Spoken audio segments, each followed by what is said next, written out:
Hi, I am Aya. Subscribe Aya Cartoons for more videos.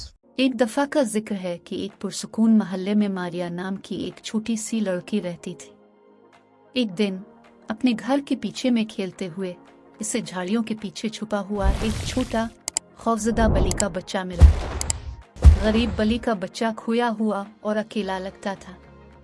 Maria आहिस्ता से बलि के बच्चे के पास आई, नर्म और पुरसुकून लहजे में बोली, अरे वहाँ छूटी, उसने कहा। इसकी आवाज़ गर्म और दोस्ताना थी। डरो नहीं, मैं तुम्हें तकलीफ नहीं दूंगा। उसने अपना हाथ आहिस्ता से बढ़ाया, बलि के बच्चे को सूंघने और उस पर भरोसा करने की इजाज़त दी। मारिया ने खोए हुए बलि के बच्चे को घर वापसी का रास्ता तलाश करने में मदद करने का फैसला किया। उसने इसे आहिस्ता से उठाया, इसे अपनी बाहों में झोंका और पड़ोस में घूमने लगी। अपने पड़ोसियों से पूछने लगी कि क्या वो बलि के बच्चे को पहचानते हैं। इसका लहजा शाइस्ता और शाइस्ता था। जब वो हर एक के करीब पहुंची, मुआफ कीजिएगा कि आपने इस बलि के बच्चे के खानदान को देखा है।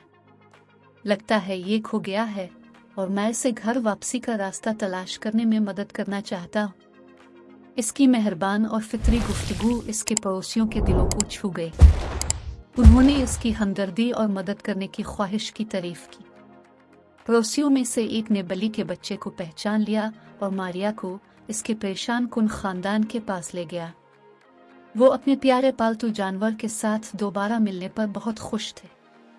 इस वाकया का महल्ले पर गहरा असर हुआ।